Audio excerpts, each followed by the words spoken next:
یه مسئله‌ای که اینجا فلاسفه در بین ما به وجود آوردن این است که ما حرفای اونا رو نمیخوایم تکرار بکنیم، نمیفهمیم شاید حرفشون، شاید هم این آدم عاقل اون حرفا رو نمیزنه که بعضی ازشون نقل میکنن، ولی حالا شاید یک چیزی میگن که ما نمیفهمیم. اونی که میفهمیم ما صحبتشون این که وجود خدا با وجود مخلوق تباین داره. تباین یعنی در مقابل سنخیته. ما باید معتقد باشیم که خدایی هست، وجود داره. باید معتقد باشیم که مخلوق هم وجود داره. نمیتونیم بگیم که این کوها و این سبزها و این انسانها اینا وجود ندارن. فرض کنید هر انسانی یا بهش بگن هیچی وجود نداره به همون میخندن. مسئله نیستش که مورد بحث بشه. خدا وجود داره، مخلوق هم وجود داره. از نظر مفهوم لغوی وجود یکیه. وجوده دیگه. ما خصوصیات وجود رو که نمیخوایم اینجا بسنجیم. اگر وحدت وجود منظورش اینه که از نظر مفهوم لغوی یکیه، خب بحث خدمتتون عرض شود که حرفی نداریم. اما اگر بگیم که از نظر ذات یکیه نمیتونیم همچی بگیم. تباین داره. تباین یعنی جداست از هم. یعنی اون وجودی که خدا داره غیر از اون وجودی است که مخلوق داره. وجود خدا ثابت، لم یزل ولا یزال، قدیمه. وجود مخلوق همه این مسائل براش هست. برای خدا این که یه وقتی به وجود آمده، یه وقتی از بین میره، یا مثلا جسم مرئی محل داره، اینجور حرفا نیست.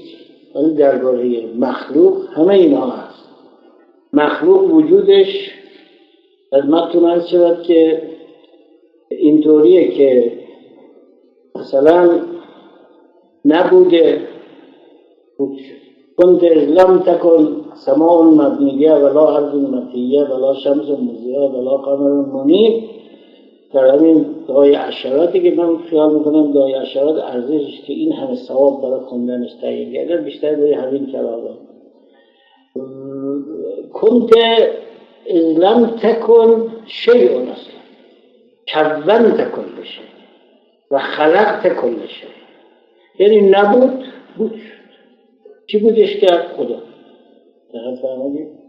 خدا بوده و مخلوق نبود، پس ایجاد کرده. ما الان مخلوق منظور من و شما و اینا نیستیم، منظور هر چی که غیر خداست، ناصر الله. این خدا ایجادش کرد. و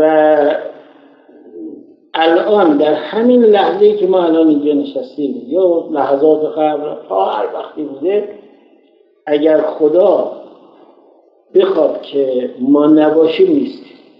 اذا اراد الله شیئا ان یقول له کن فیکون. اگر بگه باش هست.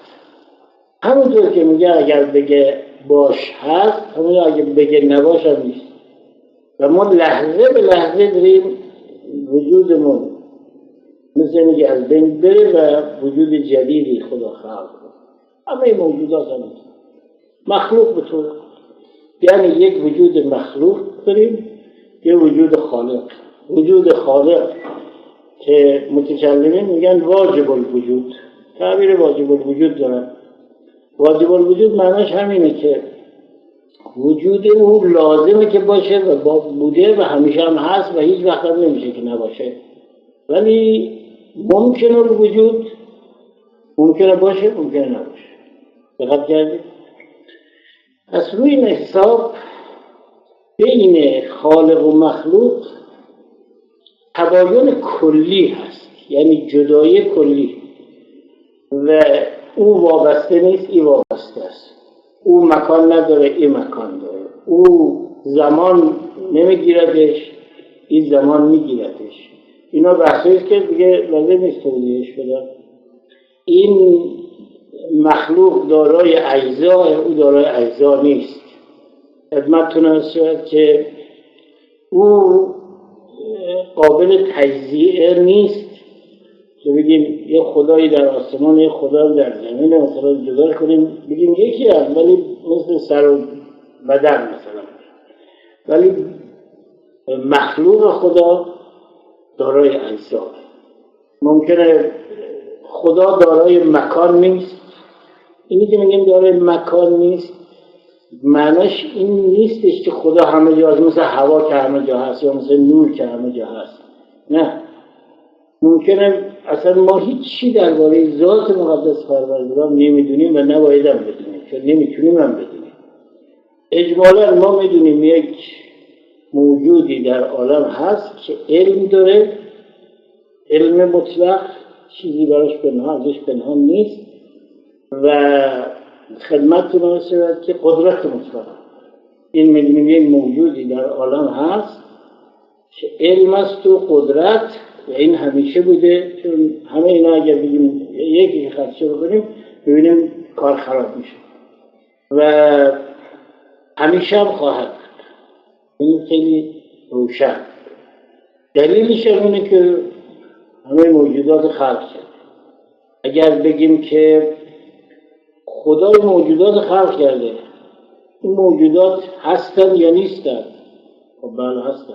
موجودات مخلوق هست. خب حالا که هستن همیشه بودن یا یک چیزی که همیشه بوده اینا رو خلق؟ این الان ما هر کدوم رو بگیم قائل به یک موجودی که همیشه بوده هست طبیعتا. درسته؟ جا دیگه اگر عالم رو یعنی مخلوق رو معتقد بشیم که همیشه بوده، قائل به این میشیم که یک قدیمی، یک موجودی که همیشه بوده هست، این مخلوق.